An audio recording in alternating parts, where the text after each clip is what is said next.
भरोसा प्रबल नहीं हुआ, हमारा विश्वास प्रबल नहीं हुआ। ये पत्र में उन्होंने एक लाइन बड़ी अच्छी लिखी है, हम तो बाबा के भरोसे चलते हैं, डमरू वाले के भरोसे चलते हैं। नीचे लाइन लिखी है, आप कहते हो ना कि टीवी के सामने बैठकर मांगा जाता है, मैंने जो मांगा मेरे बाबा ने वो मुझे दिया है। जो मांगा, आज पहली बार मैं कथा पंडाल में आई हूं और बाबा को धन्यवाद देने के लिए शिव। आप जिस भरोसे में रहें, विश्वास को दृढ़ बनाकर आप भगवान शंकर के मंदिर जाएं, अपने नजदीक में जाएं, कहीं भटकना नहीं। कोई कहे कि वहां ये चमत्कार हो रहा है, वहां चल चलो, वहां पर ये हो रहा है, वहां चल चलो, वहां ये हो रहा है, वहां चल चलो। तुम एक ही बात करना, वहां जाऊंगी तब चमत्कार का दर्शन करूंगी, उससे अच्छा है मेरा भोलेनाथ चाहेगा तो घर में बिठाकर मुझे दर्शन करा। भटकना नहीं, भ्रमित मत होना, अरमाना नहीं। कई लोग कहते हैं कि हम त्र्यंबकेश्वर को नहीं जानते, कोई कहता है हम शिवलिंग को नहीं जानते, कोई कहता है कि त्र्यंबक है क्या, कोई कहता है किस स्वरूप में पूजा जाता है, कोई कहे उसको कहो। जो माता का दूध पीकर पैदा होता है, जो माता का दूध पीकर बड़ा होता है, वो कभी महादेव पर उंगली नहीं उठाता। जो बोतल का दूध पीकर पैदा होता है वो महादेव पर उंगली उठाता है। सनातन धर्म पर, इस राष्ट्र पर उंगली उठाने वाला वही व्यक्ति होता है जो थैली का और डब्बे का और बोतल का दूध पीकर बड़ा होता है। जो मां का दूध पिया होता है वो कभी उंगली नहीं उठाता। भारत की एक माता संस्कार की जननी है, जो अनसुईया मैया ब्रह्मा विष्णु महेश को बच्चा बना देती है। जो मां जानकी लंका की उस रावण की उस अशोक वाटिका में बैठकर भी एक घास के तिनके को हाथ में तोड़कर अपनी रक्षा कर लेती है। अरे दुनिया के लोग हंसते हैं, कहते हैं एक छोटा सा घास का तिनका, रावण उससे डरता है। रावण छोटा सा घास का तिनका, जब रावण आता था तो सीता उस रावण के सामने वो घास का तिनका हाथ में रखकर बैठ जाती थी और रावण उस घास के तिनके से डरता था। घास के तिनके से रावण डरता था। ऐसा क्या था घास के तिनके में? घास के तिनके में ऐसा क्या था? सीता मैया पृथ्वी से जन्म लिया, मां जानकी भूमि से पैदा हुई है, और घास भी जम के बोलो जरा, भूमि से पैदा हुआ, तो घास सीता जी का कौन हुआ? जम के बोलो जरा भाई। एक नारी अपने पति के साथ जाती है तो भी उसको भय लग सकता है, और एक नारी जब अपने भाई के साथ जाती है तो कोई भय नहीं लगता। नारी को भय पति के साथ भी हो सकता है, उसके मित्रों के साथ भी हो सकता है, देवर जेठ के साथ भी हो सकता है, सास ससुर के साथ भी हो सकता है, पर नारी को, स्त्री को भय अपने भाई के साथ कभी नहीं हो सकता, अपने भाई के साथ नहीं हो सकता। इसलिए सीता जी घास के तिनके को तोड़कर अपने पास में रख लेती थी, और सीता जी को यह ज्ञान था कि मैं भूमि से हुई हूं, ये भूमि से घास हुआ है, ये मेरा भाई है, और जब तक मेरा भाई मेरे साथ में है तब तक रावण निगाह उठाकर नहीं देख सकता। ये मेरा भाई मेरे साथ में है। रावण की इतनी सामर्थ्यता नहीं कि मुझे निगाह उठाकर देख ले, क्योंकि मेरा भाई है।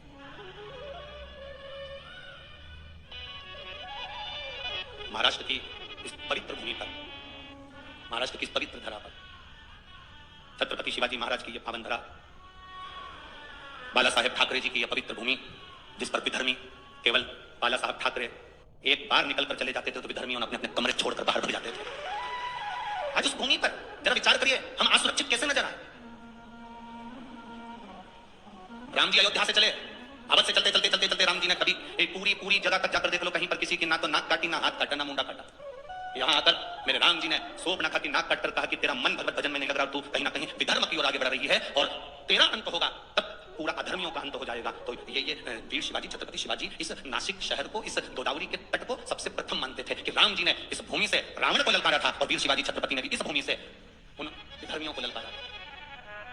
पवित्र धर्म, ये पवित्र भूमि है, जिस भूमि का आनंद हमारे जीवन का एक सुख देता है। दुनिया के लोग कहते हैं तुमसे कि अगरबत्ती मत लगाओ, मंदिर में बांस होगा। दुनिया के लोग बाद में कहेंगे कि दिया मत लगाओ, दिक्कत होगी। कितनी विचित्रता है, कितनी विडंबना है, हम कितना भटक रहे हैं।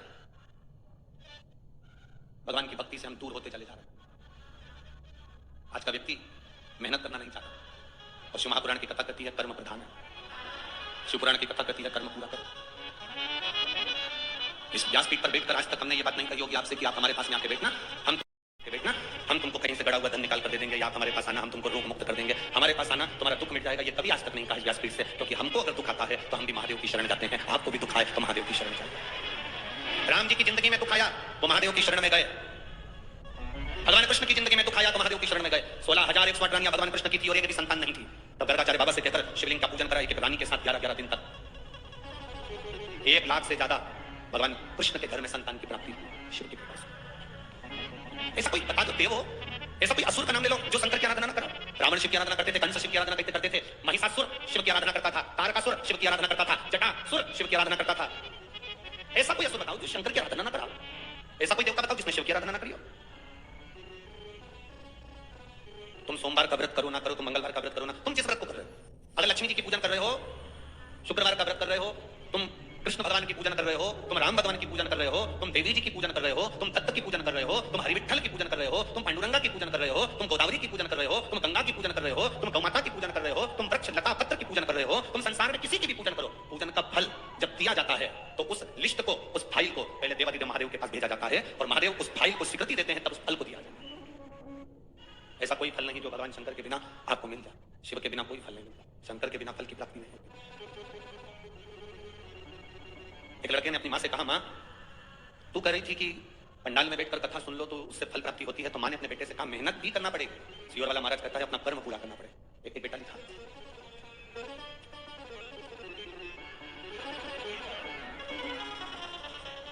मेरा नाम श्रीमती संगीता सतीश भावसार है, मैं जेल रोड नासिक की रहने वाली हूँ। कहीं बेटी है तो हाथ हिला सकती हूँ। कहीं बेटी हो? मेरा नाम श्रीमती संगीता सतीश भावसार है, मैं जेल रोड नासिक की रहने वाली हूँ। मेरी बेटी कुमारी सिद्धि सतीश भावसार। कहीं बेटी है? अगर कहीं बेटी हो तो आप ही हैं, दोनों हाथ हिला देगा। मेरी बेटी कुमारी सिद्धि सतीश भावसार बहुत दिनों से सीए की पढ़ाई कर रही है और एग्जाम दे रही है, पर उसका एग्जाम क्लियर नहीं हो रहा। कभी 5 मार्क्स से, कभी 6 नंबर से वो रह जाती थी। मैंने अपनी बेटी से कहा शंकर जी के मंदिर जाया करो, एक लोटा जल चढ़ाया करो। बेटी से मैंने कहा अब की बार तेरा एग्जाम आ रहा है और नवंबर ये मालेगांव में तो तेरा एग्जाम आ रहा है और मालेगांव की 7 दिन की कथा हो रही है। पंडाल में बैठकर तू मेहनत कर और मेहनत कर एक बार शिव पुराण की कथा सुन, भगवान देता जरूर है। पशुपतिनाथ का व्रत किया। गुरुदेव, जो बेटी इतने सालों से सीए क्लियर नहीं कर पाई, चार्टर्ड अकाउंटेंट नहीं बन पाई, मालेगांव की कथा सुनी और केवल 10 दिन निकले थे और बाबा की कृपा से उसका जो रिजल्ट आया उसमें वो उत्तीर्ण हो गई। मैं बाबा को यहाँ नमन करूँ। बधाई आपको, एक बार हाथ दिला दीजिए। हर हर महादेव। साधुवाद, बधाई बाबा। बैठिए। शिव तत्व किसी को कहा, अपनी मेहनत पूर्ण करो, अपने कर्म के प्रति जागरूक रहो। कोई तुमसे कहे मेरे पास आ जाओ मैं गड़ा हुआ धन दे दूंगा, कोई तुमसे कहे मेरे पास आ जाओ मैं तुम्हें ये दे दूंगा, कोई कहे ऐसा कर दूंगा कि तुम्हारी जिंदगी में दुख नहीं आएगा, तो विश्वास मत करना कि जिंदगी में दुख नहीं आएगा। पृथ्वी पर आने के बाद तो राम जी के भी जीवन में दुख आया, पृथ्वी पर आने के बाद तो भगवान कृष्ण की जिंदगी में भी दुख आया, पृथ्वी पर आने के बाद जो जन्म लिया उसकी जिंदगी में दुख जरूर आया है। तो ऐसा संसार में कोई नहीं जन्मा जिसको दुख नहीं आएगा। पर इतना जरूर है, राम जी ने शंकर को भजा, दुख कटा, भगवान कृष्ण ने शिव को भजा, दुख कटा। उसी तरह आप और हम भी अगर शंकर को भजेंगे तो दुख जरूर कटेगा, ये निश्चित है, ये पक्का है। दुख कटने का साधन है शिव, दुख कटने का साधन है भगवान शंकर की अविरल भक्ति। ओ भोला सब दुख का, जब आप और हम 5 बार श्री शिवाय नमस्तुभ्यम कहकर जब स्तुति गाते हैं तो उसमें कहते हैं, हम ये नहीं कहते कि आपका दुख कौन सा, आप तो जो दुख है हम हमारे बाबा से प्रार्थना करते हैं, भोला सब दुख का। इस स्तुति को करने के लिए जितने लोग आस्था चैनल पर कथा सुनते हैं, जितने लोग टीवी पर कथा सुनते हैं, जितने लोग मोबाइल पर कथा सुनते हैं, जितने पंडाल में कथा सुनते हैं, बाबा से यही मंत्र का जाप करने के लिए और स्तुति करने के लिए आते हैं कि बाबा मेरे जीवन का जो दुख है वो कटे। और तू है तो कटे। कोई असुर, कोई गंधर्व, कोई देवता,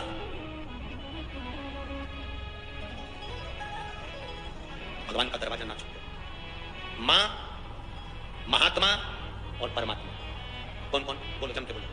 मां, महात्मा, तीसरे नंबर पर एक बार फिर से बोलो। 3 कौन?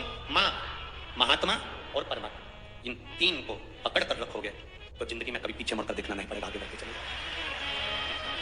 जो अपनी मां का आदर करना छोड़ देता है, अपनी मां का सम्मान करना छोड़ देता है, अपनी मां का हाथ पकड़ना छोड़ देता है, अपनी मां का चरण पकड़ना छोड़ देता है, वो बहुत लंबा नहीं चल पाता। मां, महात्मा और परमात्मा। दूसरे नंबर पर है महात्मा, संत, साधु, गुरुजन।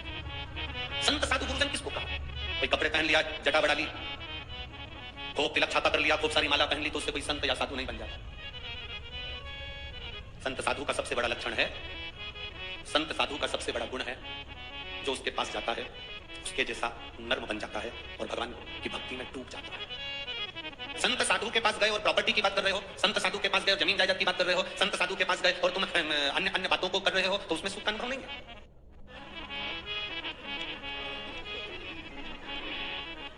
दुनिया में जितने मरते हैं वो सब तेरे कुंठ जाते हैं कि नरक जाते हैं? अरे बोलो, जम के बोलो, अरे बोलो तो जम के। कोई तुम्हारा पैसा खाकर मर गया, कोई तुम्हारा 5-10 लाख रुपए प्लाट का लेकर मर गया, कोई तुम्हारी जमीन का टुकड़ा लेकर मर गया, कोई तुम्हें दुख देकर मर गया, तो वो वैकुंठ जाएगा कि नरक जाएगा? हैं? नरक जाएगा, ये तुम कह रहे हो। और उसके मरने के बाद उसके परिवार वाले जब वो पत्रिका छपवाते हैं, कार्ड, उस कार्ड में उसका जो नाम लिखा रहता है उसमें तो लिखा रहता है स्वर्गवासी, उस कार्ड में कहीं लिखा है नरकवासी।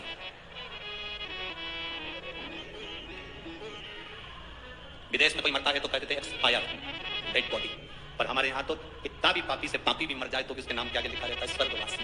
क्यों? क्योंकि वो भारत की भूमि पर जन्मा है और भारत की भूमि पर जो जन्म लेता है वो नरक कभी नहीं जाता।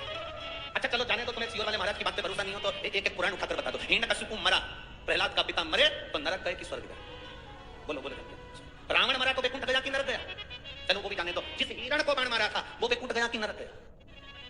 भगवान कृष्ण ने कंस को मारा था वो वैकुंठ गया कि नरक गया? एक एक पुराण को उठाकर देखना। हिरण्यकशिपु मरा परमधाम गया, लिखा शास्त्रों में। रावण मरा परमधाम गया, कंस मरा परमधाम गया, तारकासुर मरा परमधाम गया। क्योंकि भगवान का जो हाथ का स्पर्श कर जाता है, भगवान का नाम लेकर जाता है, उसका दर्शन कर जाता है, भारत की भूमि की रज का स्पर्श कर जाता है, वो कभी नरक नहीं जाता, वो वैकुंठ ही जाता है।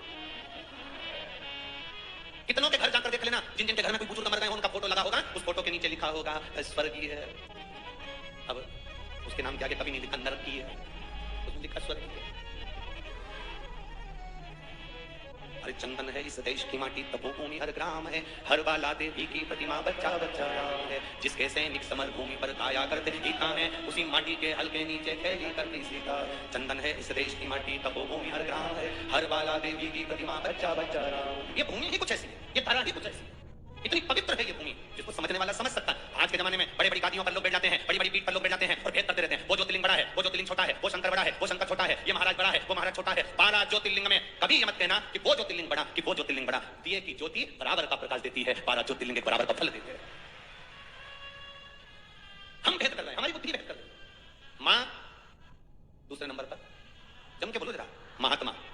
जो महात्मा तुमसे प्रॉपर्टी की बात करे, जमीन जायदाद की बात करे, धन दौलत की बात करे, संपदा की बात करे, वो महात्मा नहीं। महात्मा का लक्षण है आप उसके पास बैठे और उसके पास बैठकर अगर कहीं आपके भीतर ये भाव जागृत हो जाए कि सही कहा, शंकर के मंदिर जाना चाहिए, एक लोटा जल चढ़ाना चाहिए, ये प्रयास हर एक महात्मा का होना चाहिए। जगत गुरु शंकराचार्य जी पृथ्वी पर प्रकटे थे, तब उन्होंने शंकर भगवान की पूजा का विधान संपूर्ण विश्व में फैलाया था। जगत गुरु शंकराचार्य जी की 4 पीठ पर जो 4 शंकराचार्य जी विराजमान है, जगत गुरु शंकराचार्य जी की 4 पीठ पर जो जगत गुरु शंकराचार्य विराजमान है, वो भी आज शंकर भगवान की पूजा अर्चना और विश्व के कल्याण को आगे बढ़ाने का लक्ष्य लेकर चल रहे हैं। और जगत गुरु शंकराचार्य जी के जाने के बाद भोलेनाथ ने कोरोना काल में ये शिव महापुराण को, कहीं मेरे महादेव ने संपूर्ण विश्व में शंकर की भक्ति को जागृत करने के लिए शिव पुराण प्रारंभ किया।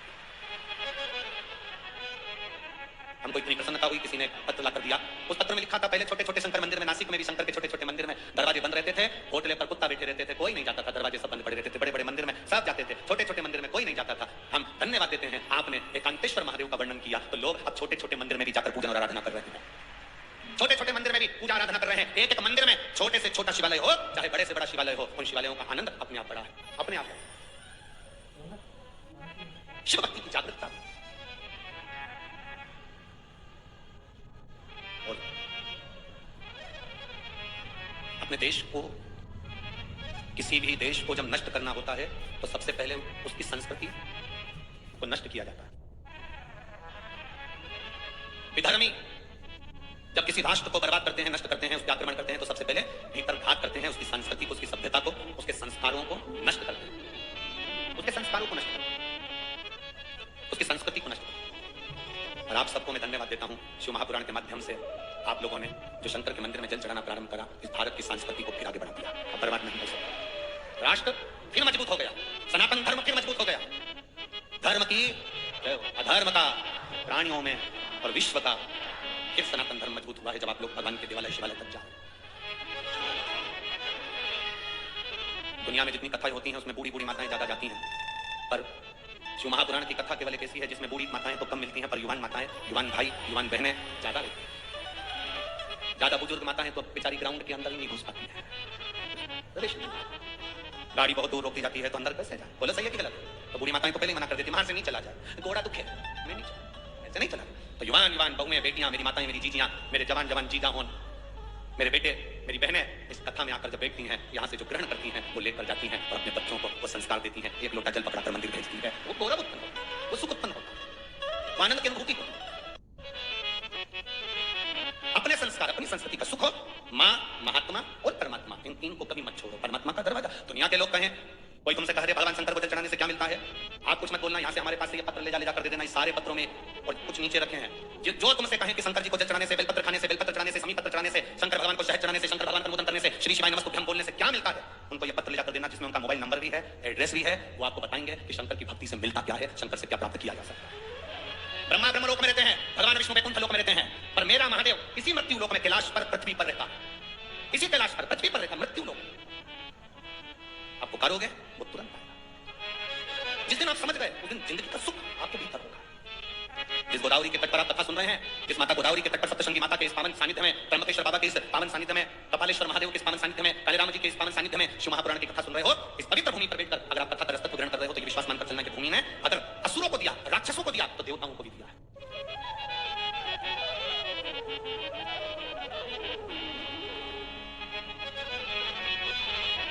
प्रदान करता एक केवल किसी ने प्रश्न किया था कि सीहोर उन्होंने एक प्रश्न लिखकर भेजा था कि ये गौतम ऋषि के आने के बाद गोदावरी मैया का प्रागट्य हुआ। गौतम ऋषि के आने के बाद गोदावरी मैया का प्रागट्य हुआ है।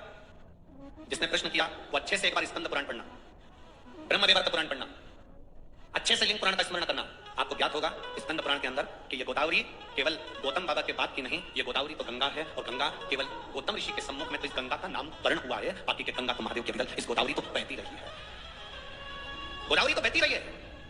क्या गौतम बाबा ने इस गंगा को बुलाया? गंगा का नामकरण गौतम बाबा ने करा। ये तो अविरल गंगा है गोदावरी, एक युग में नहीं कई युगों से बहती आ रही, कई युगों से। तो उस कई युगों से बहे एक कथा आती है, आप लोगों ने सुना होगा। महिषासुर एक असुर था, सुनिए कथा, जम के बोलो जरा, सुनिए ना महिषासुर की। किसने मारा था उसको? महिषासुर का वध किसने किया था? मां दुर्गा भवानी। उसका नाम क्या हो गया था फिर? महिषासुर मर्दनी, मां जगतजननी दुर्गा। महिषासुर की एक बहन थी, देव दीपावली शिव महापुराण की कथा सुन रही, बड़े भाव से सुनना। महिषासुर की एक बहन थी, इसका नाम था महिषी। क्या नाम था उसका? महिषी। अब महिषासुर मर गया, महिषी अकेली रह गई और महिषासुर का संहार स्वयं जगदम्बा ने, दुर्गा भवानी ने कहा करा। और तेरे भक्त जनों पर माता भीड़ पड़ी है और दानव दल पर टूट पड़ो मां करके सो सिंहों से तू बलशाली, अष्ट हो जाओ भारी, दुखियों के दुख हारे, ओ मैया हम सब उतारे तेरी पारे। माता के कितने हाथ हैं? फिर से बोलो जम के। तेरे भक्त जनों पर माता भीड़ पड़ी है भारी, दानव दल पर टूट पड़ो मां करके सवार, सो सिंहों से तू बलशाली, अष्ट हो जाओ भारी। कितनी भुजा? 8। देवी जी की 8 भुजा क्यों होती है? भगवान शंकर की 4 भुजा, भगवान नारायण की 4 भुजा, द्वारकाधीश की 4 भुजा, तिरुपति बालाजी की 4 भुजा, दत्त भगवान की 4 भुजा और देवी की 8। शंकर भगवान, नारायण भगवान, विष्णु भगवान, इनके 4 हाथ, 4 हाथ, 4 बेटों को अपनी उंगली पकड़कर चलना सिखाते हैं। 4 बेटे कौन से? ब्राह्मण, क्षत्रिय, वैश्य और शूद्र। ये 4 बेटों को मेरे भगवान ने अपने 4 हाथ से पकड़ कर रखा है। पिता अपने बेटे को एक हाथ से पकड़ता है, पर माँ अपने बेटे को एक हाथ से नहीं पकड़ती है, माँ अपने बेटे को 2 हाथ से पकड़ती है। इसलिए 4 बेटों को लिए माँ ने 8 हाथ लिए। 4 बेटों को संभालने के लिए माँ भवानी दुर्गा ने अपने 8 हाथ धारण करे। एक बेटे को 2 हाथ से संभालती है, ब्राह्मण को 2 हाथ से संभाला तो क्षत्रिय को 2 हाथ से संभाला, वैश्य को 2 हाथ से संभाला तो शूद्र को 2 हाथ से संभाला। वो तो भारत का विभाजन करने वाले, सनातन धर्म को तोड़ने वाले ये विधर्मी आज के जमाने में कहते हैं कि ब्राह्मण ऐसा, क्षत्रिय वैसा, वैश्य वैसा, शूद्र वैसा। सब केवल अपनी वोट की राजनीति करने के चक्कर में पूरे भारत के सनातनियों को बांटा जा रहा है। वोट की राजनीति करने के लिए भारत के सनातनियों को बांटा जा रहा है। पर कभी भगवान से जाकर कोई प्रश्न करे, मेरे चतुर्भुज भगवान तुम्हारे 4 हाथ, तिरुपति के बालाजी के 4 हाथ, कभी लक्ष्मी नारायण के 4 हाथ, भगवान विष्णु के 4 हाथ, दत्तात्रेय भगवान के 4 हाथ, मेरे भोलेनाथ के 4 हाथ, कभी उनसे पूछा जाए? क्योंकि पिता एक हाथ पकड़कर अपने बच्चों को चलाते हैं, एक हाथ पकड़कर पिता। और माता फर्ज है, माता अपने बेटे को दोनों हाथों से उठाती है। माँ अपने बेटे को माँ अपने बेटे को दोनों हाथ से संभालती है, क्योंकि वो माँ है, वो माता। माता अपने पुत्र को दोनों हाथों से संभालती है। अब तेरे भक्त जनों को माता भीड़ पड़ी है और दानव दल पर, आप भी बोलिए, दानव दल पर टूट पड़ो मां करके सवार, सो सिंहों से तू बलशाली, अष्ट हो जाओ भारी, दुखियों के दुख हारे, ओ मैया हम सब उतारे तेरी हारे। मां महिषासुर को मारने के लिए जब प्रगटी, मां ने जब महिषासुर का संहार करा, हमारे देवता कभी किसी जाति में किसी को नहीं बांटे। अगर जाति में बांटे हुए होते तो मेरे राम शबरी के दरवाजे पर जाकर झूठे बेर ना खाते, हिलनी के हाथ के वो झूठे बेर मेरे राम ना खाते। क्यों? अरे भक्तों के घर भी सांवरे तेरा करो, दर्शन के नैन बावरे, दर्शन दिया करो। कहते हैं प्रेम से प्रभु छिलके भी खा गए, कहते हैं प्रेम से प्रभु छिलके भी खा गए, शबरी के झूठे बेर भी खाते रहा करो, दर्शन के नैन बावरे, दर्शन दिया करो। जब इस पंचवटी में सूर्पनखा की नाक कट गई थी, लक्ष्मण जी की आंख से आंसू गिरे, इस पंचवटी में नासिक की पवित्र भूमि पर जहां आप लोग बैठकर शिव पुराण की कथा सुने, गोदावरी के तट, लक्ष्मण जी की आंख से आंसू गए। राम जी ने पूछा, लक्ष्मण आपकी आंख में आंसू? हाँ भैया। क्यों? किस लिए? कहा स्वप्न का कुरूप हो गया, सुंदरता चली गई क्योंकि उसकी नाक चली। कुरूप। राम जी कहते हैं, लक्ष्मण जो नास्तिक होता है, जो भगवान को कभी नहीं भजता, कभी दूसरे के दुख को देखकर दुखी नहीं होता, सुख को देखकर सुखी नहीं होता, जो कभी परमार्थ के लिए नहीं जीता, वो एक दिन मरने से पहले कुरूप हो ही जाता है। भगवत भक्ति उसके अंतर्गत नहीं है, भजन का सुख उसके अंतर्गत नहीं। जैसे महिषासुर मरा, महिषासुर की बहन थी महिषी, महिषी उसको मालूम पड़ा मेरा भाई मर गया। अकेली महिषी ने विचार करा मैं जाऊं तो जाऊंगा, सारे तीर्थों में महिषी घूम कर आ गई, मैं कहीं बैठकर तब साधना करूंगी, ब्रह्मा जी से वर पाऊंगी, भगवान नारायण की साधना करी वर नहीं मिला, शिव की आराधना करी वर नहीं मिला, ब्रह्मा की आराधना करी वर नहीं मिला। ये गोमती है, गोदावरी, ये कोई आज की नहीं, पूर्व की है। महिषी को मालूम पड़ा गंगा के तट पर बैठकर करा गया भजन फल देता। गंगा के घाट पर जाऊं, गंगा के घाट जाने लगी तो बीच में महिषी ने देखा कितना सुंदर वन, इतना सुंदर वन क्षेत्र, इतनी सुंदर जगह देखकर महिषी यहां उतरी और उतरकर उसने ब्रह्मा जी का तप करना, साधना करना प्रारंभ करी। इस गोदावरी के जल का महत्व इतना है कि गंगा जी के घाट पर कोई तप करे तो 1000 वर्ष तक तप करता है, तब फल मिलता है। और गोदावरी के तट पर बैठकर यदि मात्र 24 घंटे भी भगवान का नाम लेकर पुकार ले तो फल प्राप्त हो जाता है। बोल गोदावरी माता की। वो गोदावरी का तट अब महिषी को नहीं मालूम था, वो तो सुंदर वन, सुंदर उपवन, सुंदर जगह को देखकर, गोदावरी का तट देखकर महिषी उतर गई। महिषी उतर गई, सुंदर तट देखकर, सुंदर उपवन देखकर महिषी उतर गई। अब महिषी ने, उसको नहीं मालूम कि गोदावरी का महत्व क्या, राक्षस क्या जाने, असुर क्या जाने। गंगा जी के घाट पर 2 तरह के लोग स्नान करने जाते हैं। एक वो स्नान करने गए तो अपने पूर्वजों को पार लगाते हैं, और दूसरे वो स्नान करने के लिए जो जाते हैं उनका सामान चोरने के लिए आते हैं। बोलो सही है गलत? जैसे ही तुमने कपड़े उतार कर सामान रख कर गंगा में लगाई डुबकी, तुम बोले हर हर गंगे, और उन्होंने कर दो तुम्हें नंगे।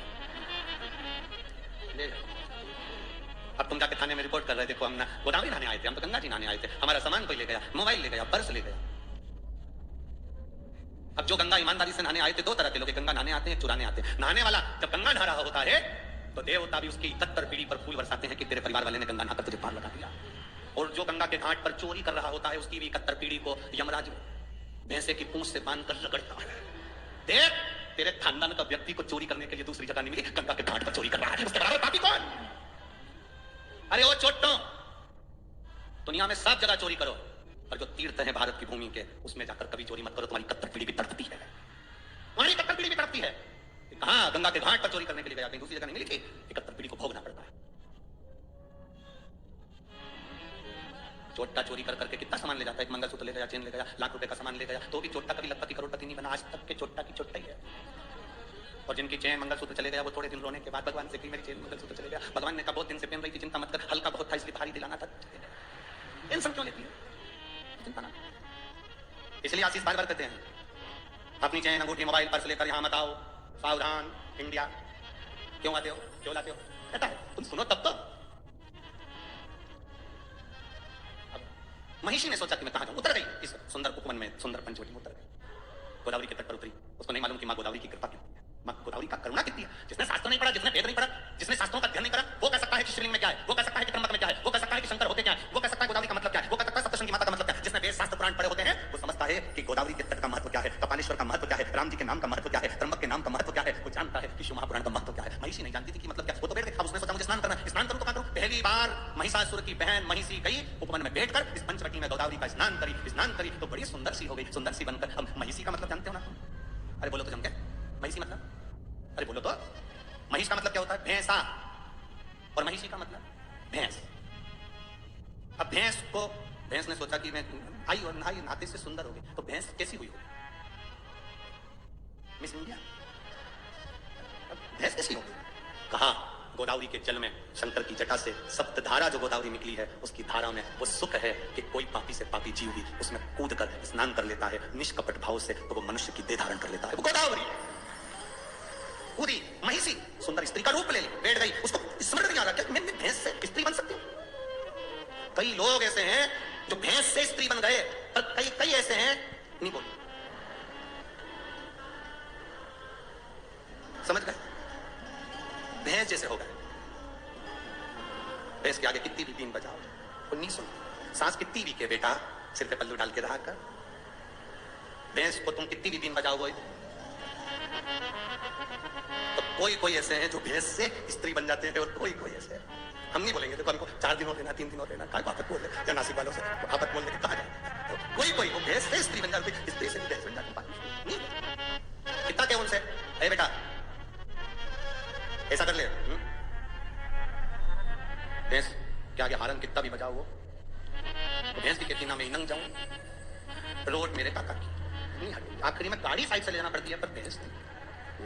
मेरा सासुओं से निवेदन है जब भैंस नहीं सुने तो अपन साइड से निकल जाए अपन ज्यादा माता बच्ची अपनी निकल बाजू से निकल अब क्यों माता बच्ची करें अपन उससे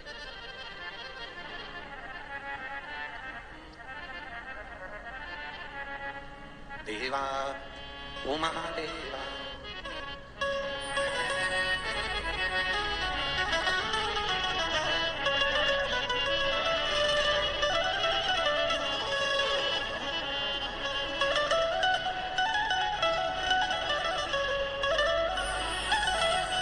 शुरू नहीं करा